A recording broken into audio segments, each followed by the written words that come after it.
ditafsirkan tuh bisa ada tafsiran macam-macam, ya. Bisa subjektif, bisa objektif. Penafsiran hukum, ya.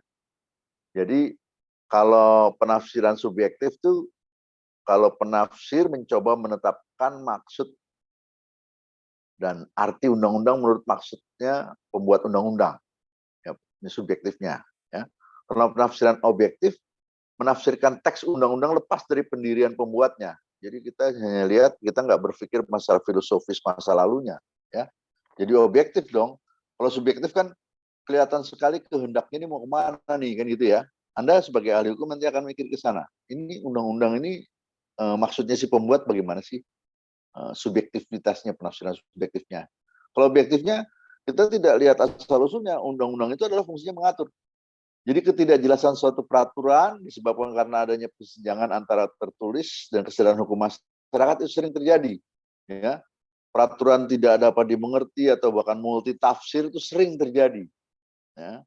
Bila suatu peraturan menimbulkan berbagai penafsiran, maka yang berwenang melakukan penafsirannya adalah hakim.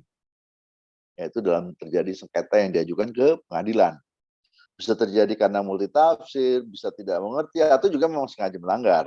Kan beda tuh ya.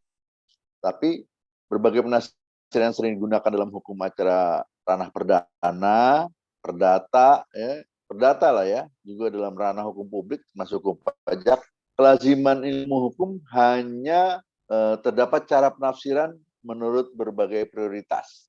Ya. Saya berbicara masalah teori penafsiran dulu nih ya, kan tadi subjektif dan objektifnya dulu. Ada penafsiran historis, penafsiran psikologis, penafsiran sistematis, penafsiran autentik, penafsiran bahasa, penafsiran al contrario, ya. Jadi memang tergantung. Saya hanya ingin menjelaskan kepada Anda, poinnya adalah bahwa penafsiran dari sebuah undang-undang ini bisa terjadi antara berbagai. Contoh nih ya, bukan contoh lah, saya jelasin sedikit ya. Anda bisa lihat di dalam captures. Penafsiran historis itu melihat sejarah membuatnya. Jadi memahami penafsirannya diketahui dari dokumen rapat di RDP-nya DPR misalnya, kemudian juga dari mulai asal-usul pengusulannya misalnya, atau misalnya sekarang contohnya misalnya undang-undang perampasan aset nih sekarang. DPR kelihatannya enggan untuk memulainya. Pemerintah mendesak. Ayo dong, ini segera nih dibuat. Bahkan Presiden bilang minta sebelum saya turun 10 tahun inilah segera harus. Itu padahal udah dari berapa tahun tuh undang-undang perampasan aset. Artinya kalau koruptor itu misalnya ada tertangkap dengan triliun-triliunan kita bahas, kita baca ya. Tapi kemudian kemana uangnya? Biar di-absen aja ini. Ya. Uang itu tetap jalan. Jadi kadang-kadang ini beberapa jam sebelumnya memang kita matoknya dari. Jadi teman-teman, kalau cara penafsiran historis, bagaimana perdebatan mereka? Seperti historisnya bahwa ini terjadi suatu sebab atau satu pemikiran bahwa koruptor setelah ditetapkan pengadilan itu katakanlah sudah diketahui dia ditentukan hukumannya, tetapi nilai yang mencapai ada yang triliun yang sudah diambil oleh koruptor tersebut dikemanakan, tidak dikembalikan kepada negara. Walaupun ada istilah dimiskinkan oleh hakim dan sebagainya, tidak ada panduannya undang-undangnya untuk bisa perampasan asetnya. Harus tidak ada basic daripada undang-undangnya. Nah itu diminta untuk dilakukan. Tetapi rupanya orang-orang berkepentingan, ada niat-niat yang negatif untuk itu.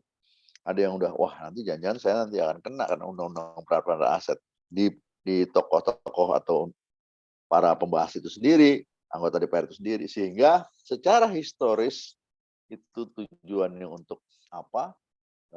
Undang-undang itu tidak juga diwujudkan. Penafsiran sosiologis misalnya, ini bahwa ini disesuaikan dengan perkembangan kehidupan masyarakat, ya penafsiran ini di undang-undang, ya. Jadi undang-undang yang bentuknya tertulis tidak selalu mengikuti kehidupan kehidupan masyarakat yang secara lebih cepat perkembangannya. Baru undang-undang dimunculkan, perkembangan terjadi. Ya, itu diperlukan penyesuaian. Sehingga kalau penafsiran sosiologis itu mulai berkembang di masyarakat dan bertentangan dengan undang-undang yang ada, itu artinya kan sudah seperti yang Anda sudah pelajarin kan, jus constitutum. Dikembalikan lagi, feedback, dibuatlah suatu reformasi atau amandemen menjadi jus constituendum. Ya, oke. Kemudian penafsiran sistematik. Penafsiran ini ketentuan pasal yang mengaitkannya mengaitkan dengan ketentuan pasal yang lain. Ini sistematik. Jadi misalnya lihat misalnya pasal 7 berkaitan dengan pasal 2 misalnya. Ya lihatlah pasal sebelumnya atau kaitkanlah karena undang-undang kan terdiri dari berbagai pasal. Ketentuan undang-undang tidak jelas atau dapat diketahui dengan melihat atau mengaitkan dengan arti atau maksud dari pasal lainnya. Jadi kadang-kadang selalu melihat kepada pasal sebelumnya sehingga saling berhubungan dalam satu bentuk undang-undang. Ini penafsiran sistematik. Tidak bisa kita lihat hanya satu pasal saja, ya. Begitu juga tentang penafsiran autentik. Penafsiran autentik ini melihat apa yang telah dijelaskan dalam undang-undang tersebut, ya. Jadi suatu undang-undang biasanya sebuah pasal mengenai ketentuan umum, isinya menjelaskan arti atau maksud ya yang sudah diatur. Ketentuan umum sering disebut dengan terminologi untuk menjelaskan hal-hal yang dianggap perlu. Jadi penjelasannya, terminologi ini yang dimaksud dengan penafsiran autentik. Penjelasan dari satu pasal yang dimuat bisa juga di dalam tambahan lembaran berita negara. Kalau di tambahan lembaran negara bukan suatu penafsiran autentik, tapi hanya satu penjelasan di mana isi suatu pasal yang seringkali pada penjelasannya masih menimbulkan ketidakjelasan. Jadi kadang-kadang kan sudah jelas tapi tidak jelas. Anda kan suka lihat gitu tuh. Nah ini penafsiran autentik seperti itu. Penafsiran tata bahasa, ya. Ini penafsiran ketentuan dalam undang-undang, khususnya kata-kata secara seluruh dalam kalimat yang disusun oleh pembuat undang-undang. Kadang-kadang pembuat undang-undang itu membuat suatu kata-kata, walaupun sekarang lebih baik ya, daripada dulu ada bahasa yang masih kayak terjemahan langsung dari bahasa Belanda itu, jadi agak aneh-aneh kan. Jadi kayak bahasanya Pak Harto kadang-kadang suka gitu dulu, yang kepada siapa, bahasa gitu-gitulah. Itu kan bahasa-bahasa yang bukan bahasa Indonesia yang sehat seperti sekarang gitu loh. Artinya pakai bahasa-bahasa yang ada banyak pengulangannya dan sebagainya, ya. Karena si pembuat undang-undangnya, nyusunannya. Dari semua penafsiran, menurut tata bahasa merupakan penafsiran yang paling dibandingkan dengan penafsiran lainnya nih. Yang paling penting ini. Karena kata-kata dalam kalimat suatu pasal telah jelas maksudnya, maka tidak boleh lagi digunakan di cara-cara penafsiran lainnya kalau udah jelas di bahasanya. Jadi inilah pentingnya membuat undang-undang ini untuk memilih kata dalam menyusun kalimat agar tidak menimbulkan salah pengertian bagi masyarakat yang membacanya. Kalau penafsiran tata bahasa ya. Kemudian penafsiran analogis. Analog dengan ini. Jadi junto tidak hanya menguatkan, tapi juga kita analogkan. Ya, jadi memberi kiasan, ya, ibarat gitu, itu seperti ibarat analog pada kata tercantum dalam undang-undang. Jadi suatu peristiwa yang sebenarnya tidak termasuk dalam ketentuan akan termasuk berdasarkan analog yang dibuat. Ya, sebetulnya penafsiran analog ini nggak boleh dipakai dalam undang-undang perpajakan karena akan merugikan wajib pajak dan tidak ada kepastian hukum atas peristiwa yang terjadi. Ya. Aturan hukum yang tidak tertulis dalam undang-undang perpajakan yang bersifat khusus. Jadi jadi berlaku jadinya akhirnya. Padahal pasal 23 ayat 2 Undang-Undang 45 menegaskan semua pemungutan pajak harus berdasarkan undang-undang. Jadi jangan sampai yang tidak berdasarkan undang-undang kemudian dianalogikan. Itu kan masalah interpretasi, ya. Jadi masalah penafsiran. Kalau menurut Profesor Scholten di Belanda, penafsiran analogis ini sama dengan penafsiran secara luas, ekstensif, yang memperluas arti suatu ketentuan. memperluas arti, tetapi seharusnya dibuat undang-undang lagi dong, ya, mau dijelaskan lagi dong, minimal dengan peraturan pemerintah misalnya gitu ya.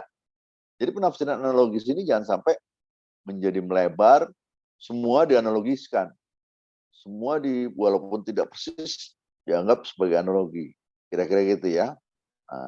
Ini penafsiran-penafsiran itu ada analogi, ada penafsiran tata bahasa ya. Dan terakhir adalah penafsiran a contrario. Ya, ini saya kira tidak hanya di hukum pajak saja nih ya, di hukum-hukum lainnya juga gitu. Penafsiran ini kan penafsiran suatu ketentuan dalam undang-undang yang didasarkan perlawanan pengertiannya. Jadi kalau dia baik, pelayanannya adalah tidak baik, buruk ya tidak buruk. Jadi perlawanan pengertian yang soal-soal yang dihadapi dan soal yang diatur dalam beberapa pasal di undang-undang. Jadi bisa ditarik kesimpulan kalau perlawanan tadi persoalan yang dihadapin di luar ketentuan pasal dari satu undang-undang yang kita hadapin. Jadi sama dengan penafsiran analogis tadi, penafsiran a contrario di dalam hukum pajak juga tidak dibolehkan karena akan merugikan wajib pajak dan tidak adanya kepastian hukum. Nggak usahlah pakai penafsiran bahwa dia contrario dengan ini. Kalau masalah buat penekanan hakim misalnya atau meyakinkan hakim dalam pembelaan atau membuat satu pembelaan dari konsultan pajak untuk membela wajib pajaknya misalnya ya, boleh saja pakai bahasa macam-macam.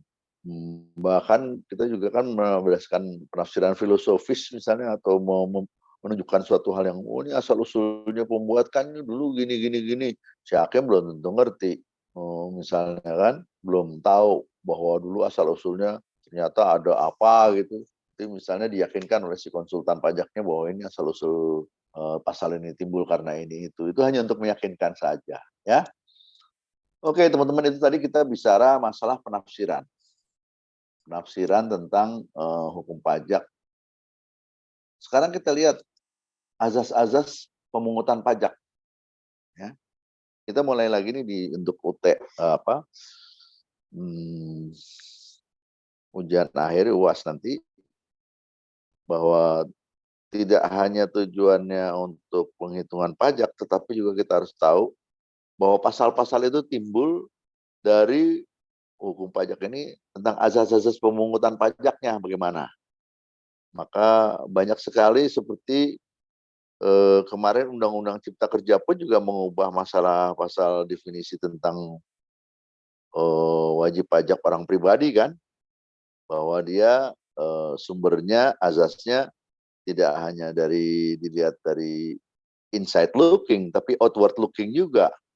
Kita melihat daripada internationalize, bisa jadi orang Indonesia itu menjadi WP luar negeri, bisa juga orang asing menjadi wajib pajak dalam negeri, ya. Makanya ini masalah azas, ya. Dalam ketentuan ini pajak azas ini, azas pemungutan ini ada 3 hal: azas tempat tinggal, azas domisili sebutnya, azas sumber, ya, dan juga azas kebangsaan. Lihat itu ya. Kalau azas domisili atau azas tempat tinggal atau resident principle istilahnya, ini di pasal 2 yang saya sebutkan tadi, di Undang-Undang PPH, subjek pajak dalam negeri. Azas pemungutan pajak berdasarkan pada tempat tinggal wajib pajak di suatu negara. Menurut azas ini yang berhak memungut pajak adalah negara di mana wajib pajak berdomisili dan meliputi seluruh penghasilannya yang diperoleh baik di dalam maupun di luar negeri. Jadi di pasal 2, wajib pajak dalam negeri itu dasarnya dari di worldwide income, dia dimanapun pendapatan dia, tidak hanya di Indonesia saja. Si orang ini bisa dapat penghasilan dari dia jualnya di luar negeri. Pokoknya penghasilan seluruhnya di mana dia bertempat tinggal, domisilinya misalnya di Kebayoran, maka menjadi wajib pajak kantor pelayanan pajak Kebayoran, ya. Kebayoran baru 1, Kebayoran baru 2 misalnya ya, dia di domisili dia, tempat tinggal dia, dasarnya di KTP dia, dapat NPWP di situ, dan semua penghasilan dia, baik dia didapat dari Sumatera, baik di Singapura maupun di luar negeri. Jadi worldwide income. Itu azasnya kita pakai azas tempat tinggal. Ya. Kedua adalah azas sumber. Kalau pakai azas sumber itu apa? Ya, ini yang disebut satu azas pemungutan yang digantungkan kepada adanya suatu sumber di suatu negara. Dan negara-negara yang berhak memungut pajaknya adalah negara di mana sumber pendapatan itu berada. Saya kasih contoh tuh kan di pasal 2 ayat 4 ya, undang-undang tentang subjek pajak luar negeri. Tadi subjek pajak dalam negeri. Jadi subjek pajak luar negeri pun juga ya, dia di mana berada.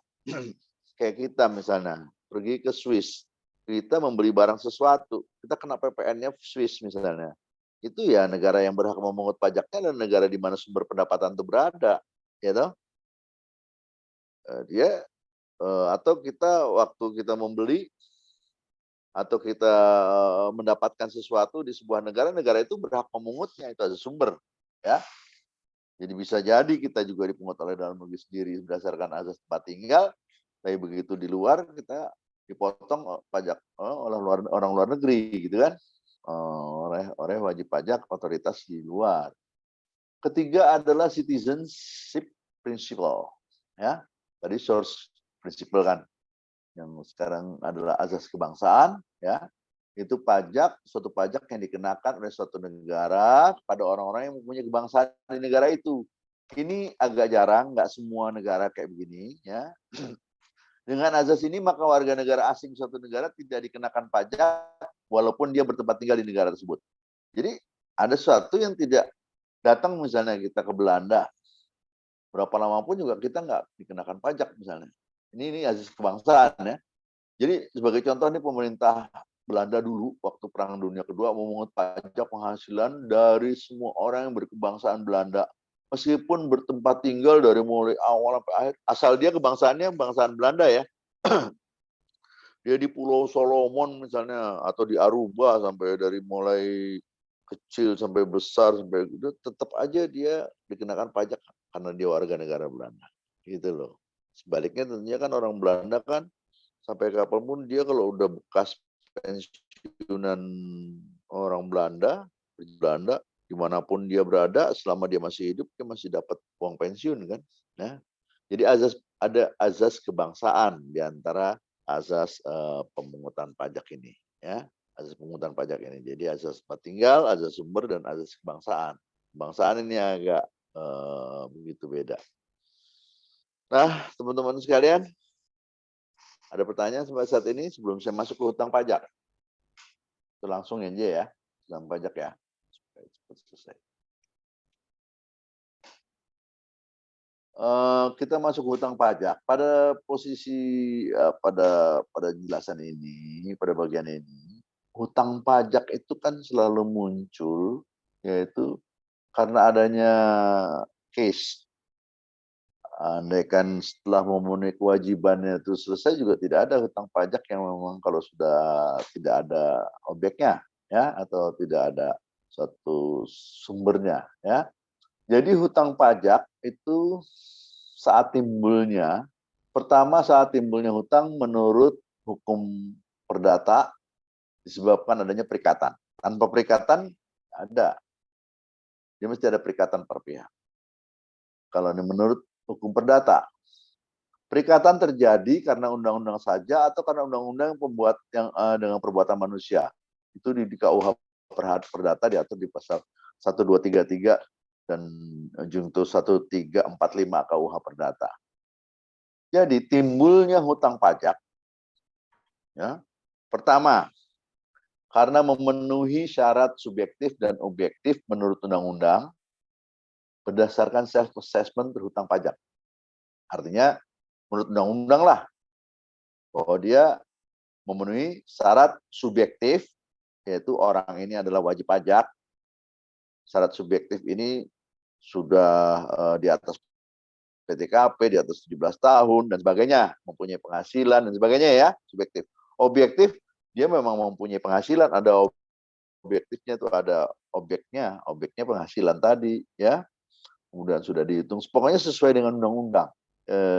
Ini boleh Anda bisa catat sebagai kisi-kisi di UAS nanti barangkali kalau akan ada pertanyaan. Apa saja yang menimbulkan hutang pajak misalnya? Saat timbulnya hutang pajak itu apa saja? Ada 3 hal. memenuhi syarat subjektif dan objektif, ya, berdasarkan assessment utang pajak. Kita harus tahu tuh konsepnya self assessment kan, kita udah tahu kan.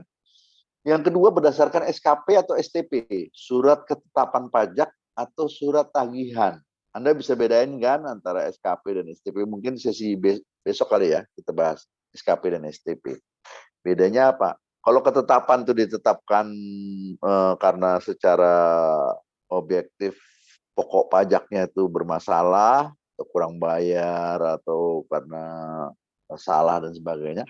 Kalau STP ini surat tagihan, jadi yang sudah pasti hal-hal yang sifatnya administratif, ya, tidak pokok pajak dalam arti kata pokok kesalahan atau pokok suatu hal yang lain. Kesalahan itu juga memang bisa kesalahan material atau administratif. Kalau yang STP ini administratif, misalnya tidak memasukkan SPT, terlambat memasukkan SPT, kena Rp100.000 buat wajib pajak perorangan, kena Rp1 juta bagi wajib pajak badan hukum, misalnya itu STP keluarnya, bukan SKP. Kalau SKP, pajak Anda kurang sekian, kurang dibayar, misalnya SKP. Jadi timbulnya hutang pajak ini berdasarkan SKP atau STP atas hasil pemeriksaan yang ditetapkan besarnya pajak hutang yang masih harus dibayar. Ya. STP juga secara administratif, misalnya dia tidak membuat faktur pajak, padahal dia itu PKP, pajak penghasilan pengusaha kena pajak kan harusnya. Tapi atau membuat faktur pajaknya fiktif atau ngaco atau kurang jelas, nomornya nggak dicantumkan dan sebagainya, sehingga di kredit pajak tidak tertera dengan baik, sehingga secara online kantor pajak tidak bisa melihat ini sebagai kredit pajak yang sah, ya. Itu juga gitu. Dan yang C, timbulnya hutang pajak berdasarkan putusan pengadilan. Jadi kalau misalnya dari pengadilan sudah diputuskan bahwa dia kurang atau lebih bayarnya, atau kurang bayar, atau direstitusi karena memang ternyata lebih bayar, ya, itu yang diputuskan oleh pengadilan, tidak hanya oleh otoritas pajak. Nah, jadi timbulnya hutang pajak memenuhi syarat subjektif dan objektif. Kedua, berdasarkan STP, SKP hasil pemeriksaan. Dan yang ketiga, berdasarkan putusan pengadilan. Ya, itu. Jadi kalau kita lihat hutang pajak sebagai dasar pemungutan pajak dan penagihan, itu bisa dibagi lagi atas hutang pajak material dan hutang pajak formil. Ya, hutang pajak material, ya, hutang pajak timbul saat bunyi-bunyi. Ini masalah saat. Tadi kalau kita lihat kan jenis hutang pajak. Ya, kalau tadi timbulnya hutang pajak, timbulnya, ya, hutang pajak. Kemudian ini cara saat timbulnya hutang pajak juga, tadi timbulnya hutang pajak tadi kan memenuhi syarat-syarat objektif. Nah, kalau saat timbulnya hutang pajak ini awalnya itu sebagai dasar pemungutan dan penagihan itu karena apa? Saat kapan kita dianggap itu menjadi hutang pajak di kita, di wajib pajak atau di warga negara? Pertama, secara materialnya hutang pajak timbul saat bunyi undang-undang diundangkan. Jadi begitu undang-undang itu ada, tanpa diperlukan perbuatan manusia, asal dipenuhi syaratnya terdapat suatu tetbestan atau sasaran pengenaan yang terdiri dari keadaan-keadaan, peristiwa-peristiwa dan perbuatan tertentu yang menyebabkan timbulnya hutang pajak itu, ya. Itu disebut hutang pajak material. Jadi gini loh, misalnya tanpa disebutkan yang langsung mengenakan kepada diri kita, misalnya pajak dikenakan Rp100.000 bagi orang di atas umur 20 tahun misalnya. Langsung udah kita tahu, warga negara ada 20 tahun kena bayar 50. Nah, itu contohnya, begitu diundangkan tanpa kita berbuat apa-apa pun kita udah kena. Nah, begitu juga pajak dikenakan bagi orang yang mempunyai penghasilan di atas PTKP. PTKP-nya berapa? 5.400.000 sebulan misalnya, atau 5 juta atau 4,5 juta. di PTKP-nya misalnya, PTKP yang mana kita lihat. Ya. Maka kita yang mempunyai gaji di atas itu, maka kita harus sudah terhutang. Ya.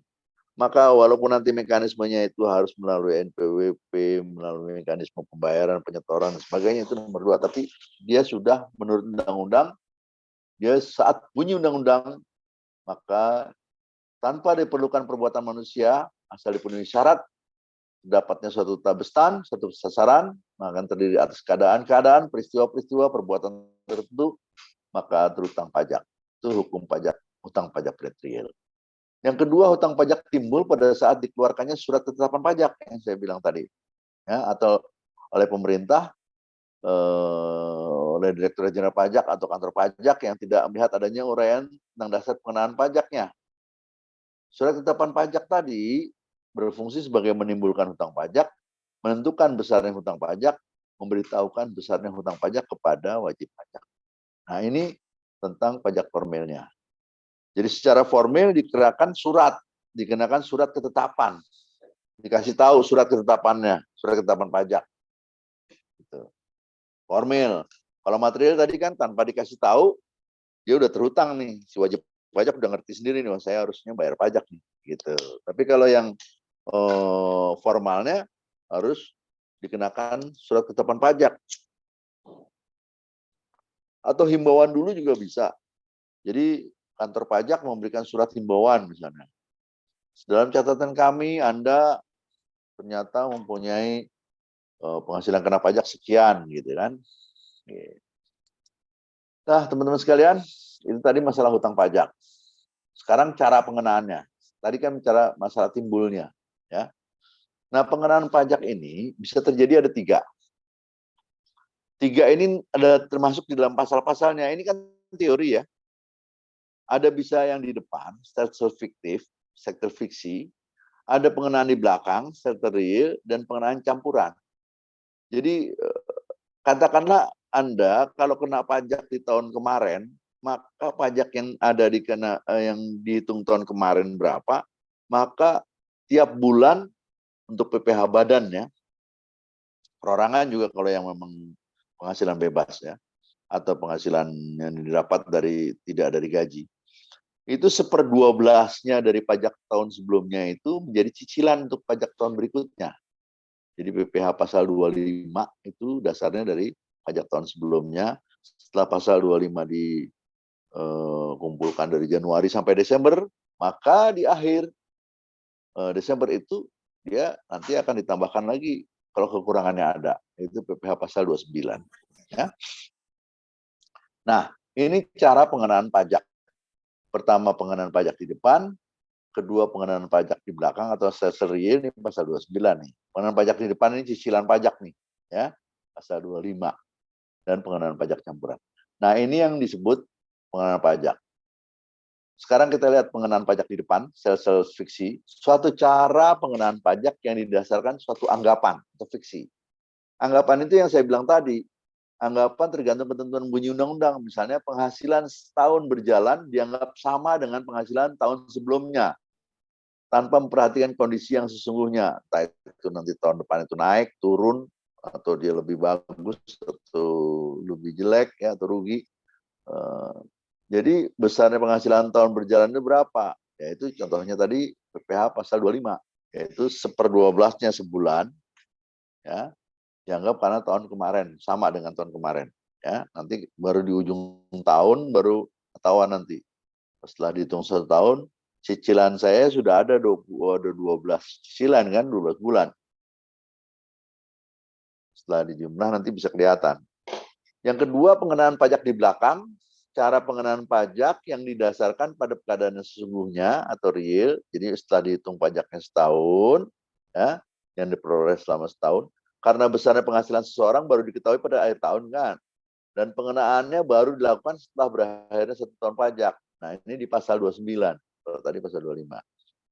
Jadi nanti setelah kita tahu ini di akhir tahun, oh pajak saya sekian. Misalnya pajak saya 1.500. Kita punya cicilan tiap bulan dari berdasarkan pajak fiksi tadi, bayar 100.000 karena tahun lalu tuh 1.200.000 pajak kita. Kita bayarlah 100.000 dibagi 12 kan per bulan. Di bulan Desember kita sudah mengumpulkan PPh pasal 25 atau cicilan pajak 100.000, 100.000, 100.000 sampai 1.200.000. Setelah dihitung ternyata pajak kita 1.500.000. Kita punya cicilan kredit pajak 1.200.000, maka kita harus tambahkan bayar 300. Nah, 300 itulah yang disebut diatur dalam pasal 29. Ya. Nah, kemudian yang ketiga adalah pengenaan pajak campuran. Tadi kan sel-sel di depan, sel-sel di belakang, terus kemudian campuran. Pengenaan pajak campuran ini didasarkan pada kedua cara pajak. Next, Mbak. Kedua cara pengenaan pajak, fiksi maupun real. Kombinasi pasal 25 dan pasal 29. Ya. Pengenaan pajak campuran. Undang-undang PPh di mana wajib pajak diberikan kesempatan mencicil beban pajaknya sebesar 1/12 per bulan, dan di akhir tahun wajib pajak next, Mbak. Wajib pajak tinggal membayar kekurangannya, ya. Itu. Next, Mbak, itu. Ya. Itu kira-kira. Ini tentang masalah pengenaan utang pajak itu. Caranya yang ada diatur di undang-undang. Pembahasan berikutnya adalah hapusnya utang pajak. Kapan sih utang pajak itu hapus? Kalau ada suatu utang pajak. Ini teori ini juga kadang-kadang saya tanyakan. 5 hal yang mengakibatkan hapusnya utang pajak apa saja? Ada 5. Kalau dibayar. Kedua, bisa melalui kompensasi. Kompensasi itu kita pajak yang lain kelebihan bisa dikirimkan. Yang ketiga, kalau ada daluarsanya sudah habis, daluarsanya kan harus ada kepastian hukum. Pajak itu harus punya kepastian. Kalau dia udah lewat waktunya, daluarsa, maka dia bebas. Yang keempat adalah pembebasan, karena dibebaskan. Misalnya PPh atas waris, semendak segaris lurus 1 derajat, bapak kepada anak, bapaknya meninggal, warisan kepada anak, dia harusnya kena pajak PPh, ya. Seperti juga pengalihan hak tanah dan bangunan kan selalu ada pajaknya. Minta SKB ke kantor pajak, maka dia harus dibebaskan. Dan keempat adalah penghapusan, minta dihapuskan, misalnya sanksinya biasanya. Ya, itu cara berpikir logis dan sederhana. Anda bisa ngapalin kata-kata saya tadi itu kan. Satu, pembayaran kalau pajak itu dibayar. Kedua, dikompensasikan dari pajak lain yang lebih bayar. Ketiga, kalau daluarsa waktunya habis.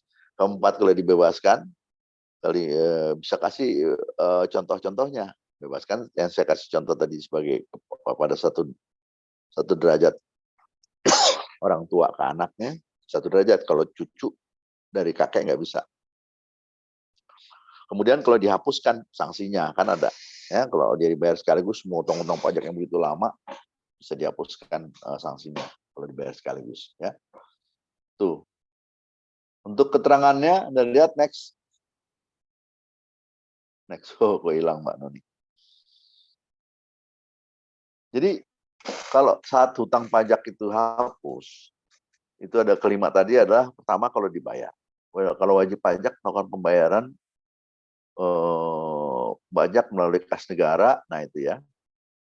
Atau tempat lain itu oleh Menteri Keuangan. Bisa e-billing ya, kalau di internet bisa pakai ATM, atau kalau saya kalau ngisi pajak selalu bayar pakai online aja, pakai mobile banking, bayar, kemudian diisi ke e-billingnya, selesai ya. Kedua, kompensasi. Kalau cara menghapus hutang pajak melalui cara pemindahan kelebihan pajak satu jenis pajak pada tahun yang sama atau tahun yang berbeda juga bisa. Kalau dulu pakai permohonan dan sebagainya, sekarang ini kalau nggak salah udah otomatis bisa melalui internet, pakai online ya, dengan menutup kekurangan hutang pajak satu jenis pajak yang sama. Jadi contohnya saya punya kelebihan pajak PPN. Pada bulan ini, bulan depan PPN kita beda lagi kan. Jadi kan PPN, semua pajak itu kan karena pajak yang ada dikurangin dengan kredit pajak. Kalau kredit pajak lebih besar, maka dia akan lebih bayar kan. Nah, begitu lebih bayar di PPN, nanti kita kurang bayar pajak di PPh. Kita mau pindahkan uang yang ada di situ, kita pindahkan untuk bayar PPh. Atau misalnya kelebihan pajak di PPh lain, PPh pasal 23, kita pindahkan ke PPN misalnya dan sebagainya ya. Kalau ada suatu kelebihan. Ketiga, kalau daluarsa ini menghapus hutang pajak karena melampaui pajak. Anda kan tahu ya, proses penagihan pajak daluarsa penetapan pajak itu dinyatakan undang-undang setelah 5 tahun ya, di pasal 13 dan pasal 22 undang-undang KUP. Ya, 5 tahun. Udah 5 tahun, ternyata udah utang pajaknya terhapus ya. Keempat, karena pembebasan yang saya sebutkan tadi.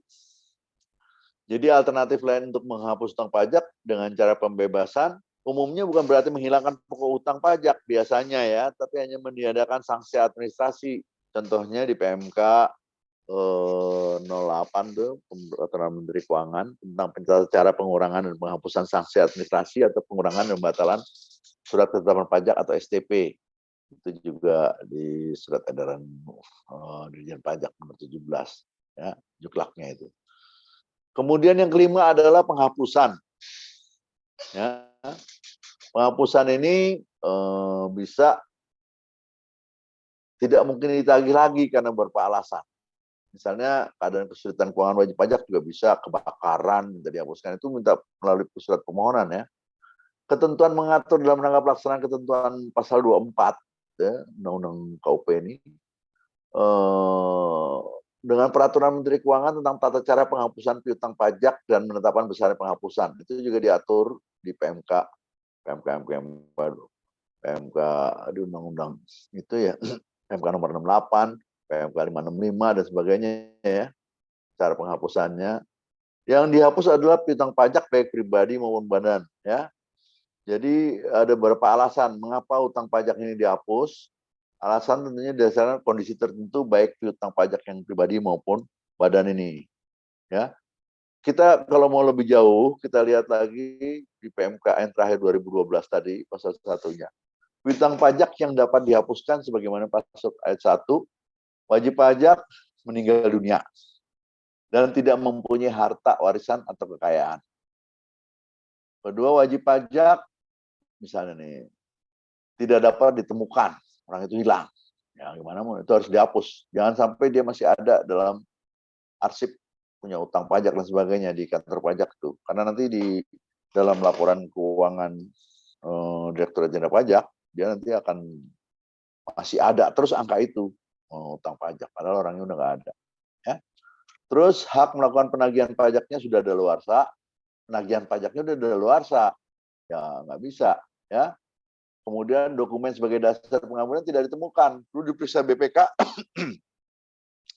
Ada utang pajak kepada wajib pajak A atau B. Kemudian dilihat dokumen penagihan pajaknya di kantor pajak itu ada nggak? Ternyata nggak ada, nggak bisa. Dasarnya apa? Itu ya, itu juga disebutkan itu di PMK.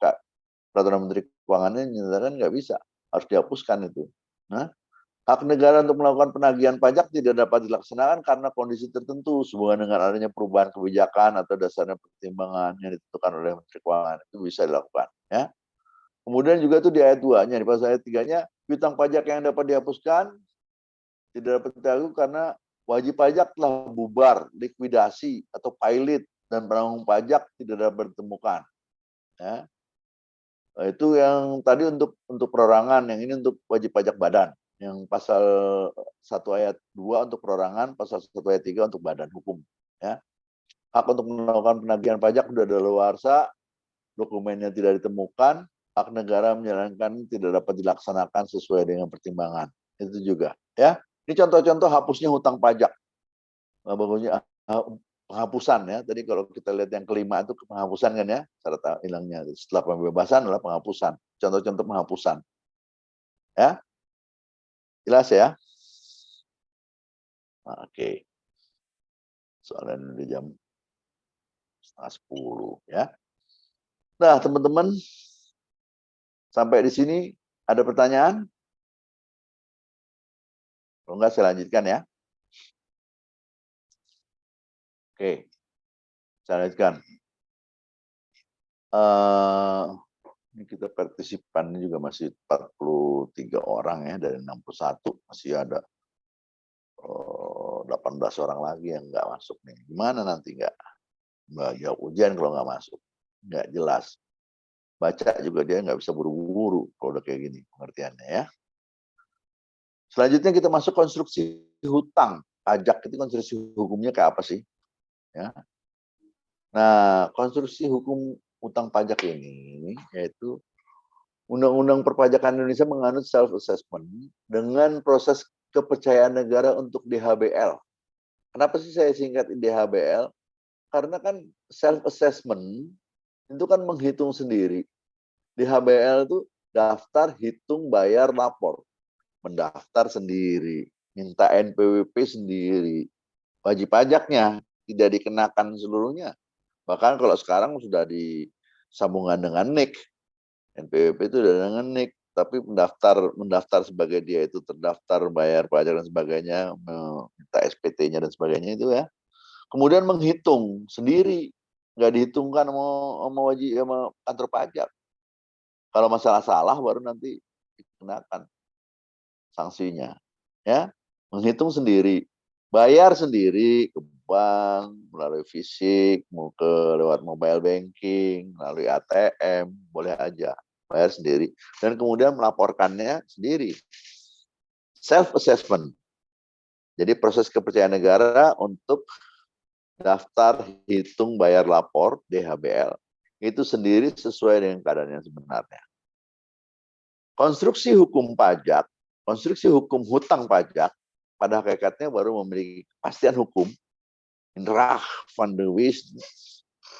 Indrah van de Wisn-nya keputusan yang berkeputusan hukum tetapnya adalah ketika tidak terjadi sengketa antara wajib pajak dengan fiskus.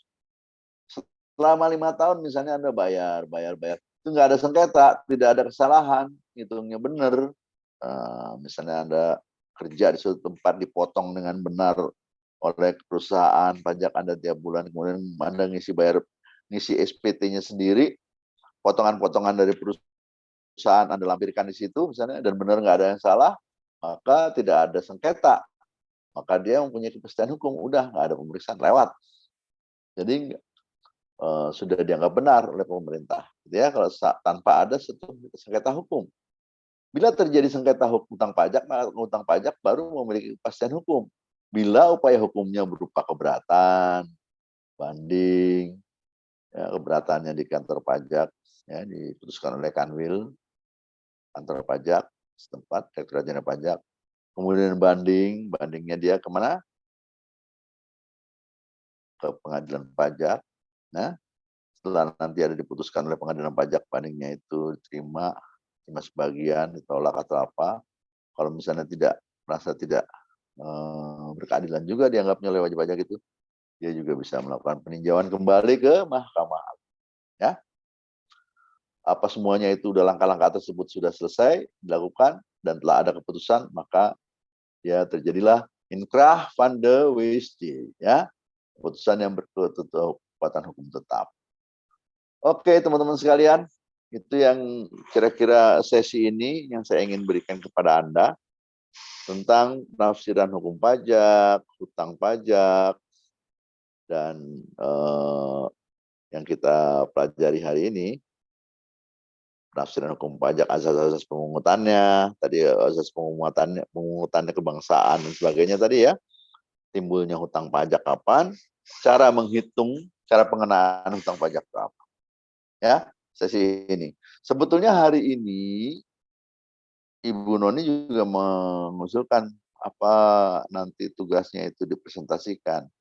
Kalau dipresentasikan dia langsung habis waktunya. Nanti besok masih mesti aja dilanjutkan. Nggak mungkin dia cuma satu sesi. Ya. Maka kita kekurangan sesi untuk bisa menjelaskan bahwa kita masih ada 6 sesi lagi tentang hukum pajak ini ya, sebelum ujian akhir semester. Ya, kan sekarang penafsiran hukum pajak dan hutang pajak. Nanti sesi depan ini masalah SKP. Ya, sanksi SKP-nya, kemudian imbalan bunganya kalau dia restitusi, misalnya dia di SKP menunjukkan lebih bayar, uang itu dikembalikan oleh negara, dikasih imbalan bunga, dulu berapa persen sanksinya, berapa imbalan bunganya, berapa persen, ya. Kemudian juga nanti di sesi berikutnya kita masuk ke penagihan pajak. Nah, ini paling panjang nih penagihan pajak. Saya nggak bisa mengurangi mata materi itu ya, mata kuliah itu. Materinya dikurangin, nanti pasti kurang. Karena penagihan pajak cukup panjang dan banyak ini, penagihan pajak ini. Ya. Setelah penagihan pajak, nanti kita masuk ke penyelesaian sengketa pajak. Kita bicara masalah pengadilan pajak. Kita bicara masalah naik banding, ya. Kita bicara masalah persyaratan bandingnya, hakimnya gimana, persyaratan hakim dalam memutuskan, keputusannya gimana, kalau dissenting gimana dan sebagainya, ya. Dalam penyelesaian sengketa pajak, ya, bukan peradilan umum nih, peradilan pajak, ya. Kemudian baru di sesi ke-13-nya nanti ada aturan bea materai, ya, ada perlu yang Anda ketahui tentang bea materai itu bahwa bea materai itu berlaku yang 10.000 itu dalam kondisi apa, kalau Anda itu PT nanti butuhnya gimana, apalagi kalau kerja di bank Anda cukup dengan mesinnya aja misalnya. Kemudian nanti di sesi terakhir kita masih bahas lagi tentang pajak daerah. Kalau kemarin kan kita udah sentuh tuh pajak daerah di dalam pembagian pajak atas lembaga pemungutnya, ya. Nah, kalau di situ pajak daerah di Undang-Undang Nomor 28 ya, tahun 2009 tentang PDRD, pajak dan restribusi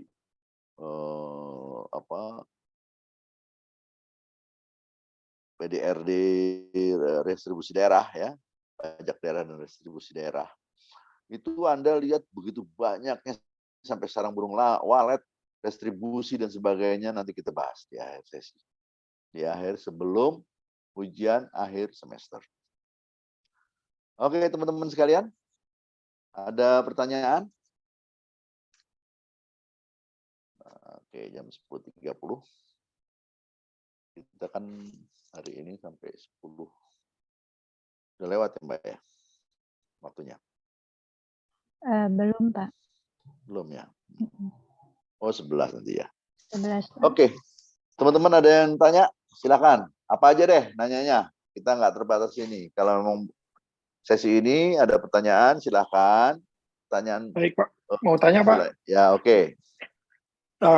Kemarin kan kita belajar tentang dua metode pemungutan pajak. Satu diantaranya kan official system assessment ya, Pak ya. Ya, betul. Yaitu melalui penetapan surat penetapan pajak.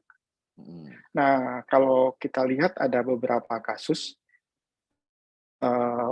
sistem ini banyak disalahgunakan dengan cara transaksional atau sehingga menimbulkan kasus hukum yang berupa gratifikasi. Gitu. Jadi yang ingin saya tanyakan, bagaimana sih sebenarnya secara undang-undang ada apa enggak, bagaimana suatu penetapan pajak itu dibuat? Apakah ada perhitungan? Nah, mungkin kalau pajak penghasilan ada transaksi antara pekerja dengan perusahaan atau perusahaan dengan perusahaan. Nah, sementara official assessment yang dibuat oleh kantor pajak dengan melalui surat penetapan, apa dasar mereka dalam membuat perhitungan tersebut, Pak? Ya. Ya, ini ya pertanyaan yang luas nih. Dasar untuk menghitung pajaknya artinya kan. Ya. Anda harus tahu dulu konsep tentang sistem pemungutan pajak yang disebut. Yang kemarin tuh ya, ada official assessment system, semi self assessment, withholding system, full self assessment. Ya, di kemarin pertanyaan di ujian di UTS. Nah, kita ini sebetulnya tidak mengenal lagi official assessment system kecuali pada PBB. Ya. Artinya official assessment itu kan ditetapkan oleh pemerintah, oleh Direktorat Jenderal Pajak. Kita pajaknya berapa dikasih tahu nilainya. Ya, dia punya perhitungan sendirilah. Katakanlah nanti kita bicara masalah perhitungan itu nomor 2. Kita masalah sistemnya dulu, ya. PBB ditentukan bahwa hitungannya adalah 0,5% kali NJOP. NJOP buminya berapa, NJOP bangunannya berapa. Apa tuh nih NJOP, nilai jual objek pajak. Berapa nilai jual?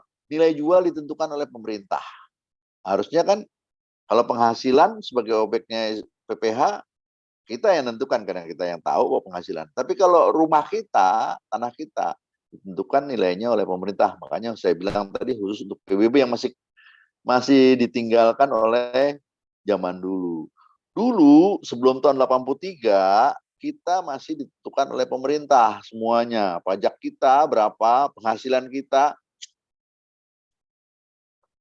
dari SPT kita ditentukan, kita sendiri ngisi SPT ya, tapi nanti ditentukan salah kamu, SPT kamu nggak segini, kamu nggak segini. Nanti tanpa ada pemeriksaan tapi langsung nanti ditetapkan. Itu sebelum tahun 83.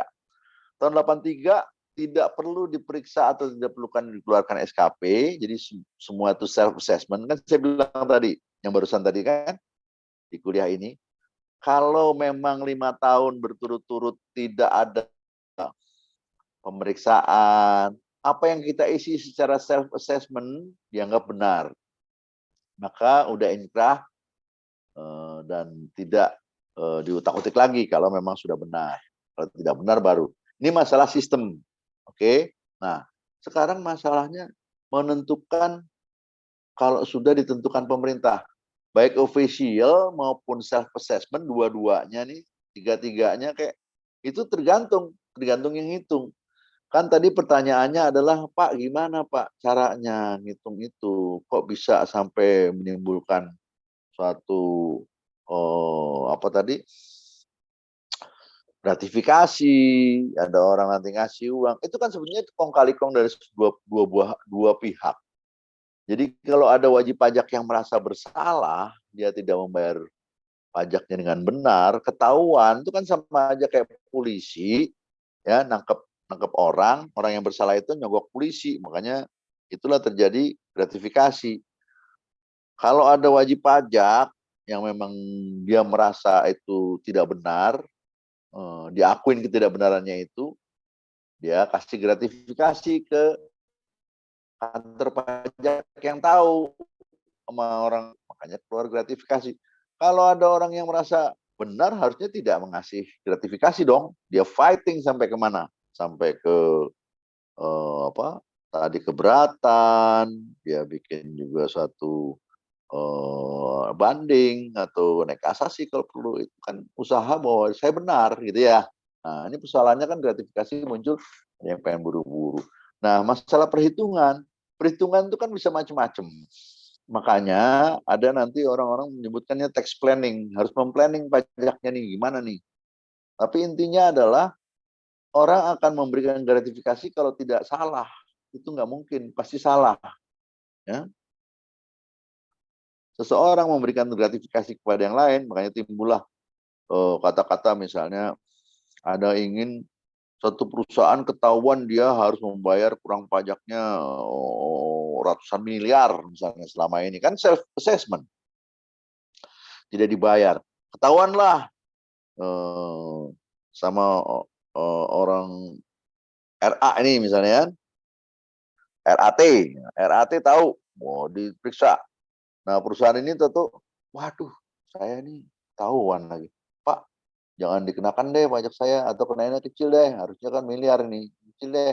Nanti saya kasih gratifikasi. Nah, gratifikasinya apa? Supaya nggak ketahuan, nanti Bapak pura beli rumah saya aja, tanpa bayar. Itu kan gratifikasi. Jadilah itu sebagai bukti ada rumah. Yang kemarin kita baca di berita-berita lah ya, itu kira-kira seperti itu. Sehingga gratifikasi itu muncul karena ada suatu kesalahan. Dan yang kita pelajarin adalah bagaimana kita menyikapi suatu pemeriksaan pajak oleh kantor pajak atau petugas pajak. Apakah dia memeriksanya kita dengan benar? Kalau kita sudah benar, apakah dia masih mencari kesalahan? Itu nanti kita lihat setelah pengetahuan kita tentang perpajakan itu yang harus bisa. Kita tahu mana yang benar dan tidak. Makanya di dalam subjek dan objek pajak, sebenarnya kan kita sudah pelajarin mana biaya-biaya yang tidak diperkenankan oleh undang-undang, mana penghasilan yang tidak diperkenankan oleh undang-undang, mana yang diperkenakan, mana yang menjadi objek dan mana menjadi subjek, menjadi penting buat kita untuk ketahui. Ya, jadi itu pengetahuannya. Baru setelah itu Untuk mencegah adanya gratifikasi ya kita bisa tahu gitu. Tapi kalau tentang official assessment tadi, itu official assessment kan sistem pemungutan. Kalau sudah menjadi ketetapan itu baik self assessment maupun official assessment sistem pemungutan yang ada, intinya adalah kalau sudah penetapan pajak itu hasil pemeriksaan walaupun self assessment bisa dikenakan gitu ya. Jadi ada dua hal pertanyaan itu tadi. Kalau sistem pemungutan, official assessment sudah tidak ada lagi di zaman sekarang. Official assessment tidak ada lagi buat PPH, PPN dan sebagainya, kecuali di PBB ya, karena sudah ditinggalkan sejak tahun 1983. Official ini tanpa kita bak-buk lagi, intinya langsung tahu-tahu dapat tagihan aja gitu kan. Nah sekarang semuanya kecuali PBB self assessment system. Ya, tetapi self assessment itu bisa terjadi SKP atau tagihan kalau diperiksa.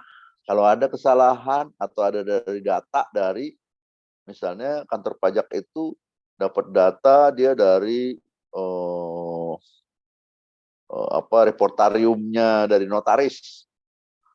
Begitu notaris ngirim ke kantor pajak kan tuh berkas-berkasnya, ternyata si A alamatnya sekian, baru aja membeli tanah sebesar sekian miliar, ya notaris masuk ke kantor pajak, wah ini si A, lihat NPWP-nya dia, lihat di sistemnya filenya kantor pajak, oh si A lihat hartanya, kemudian lihat kasnya, lihat kan ada daftar hartanya dia, duit dari mana dia, apa utang atau apa, diminta klarifikasi gitu. Contoh, kan dia ternyata nggak bisa menjawabnya dengan benar, dilakukan pemeriksaan bahwa uang itu ada dari penghasilannya dari mana yang tidak dilaporkan. Udah dilaporkan atau belum? Begitu klarifikasi misalnya udah diketahui bahwa dia melaporkannya di SPT, bahwa dia mendapatkan penghasilan dari sini. Hasilnya itu ada, jelas masuk akal, dan dia bisa membeli tanah sebagaimana data yang masuk dari kantor notaris misalnya, atau dari BPN misalnya, maka itu jadi clear. Itu ya kira-kira ya. Pertanyaannya cukup jelas ya jawabannya ya. Mana tadi yang Iya nanya? Pak. Oke. Terputus. Jadi Oke.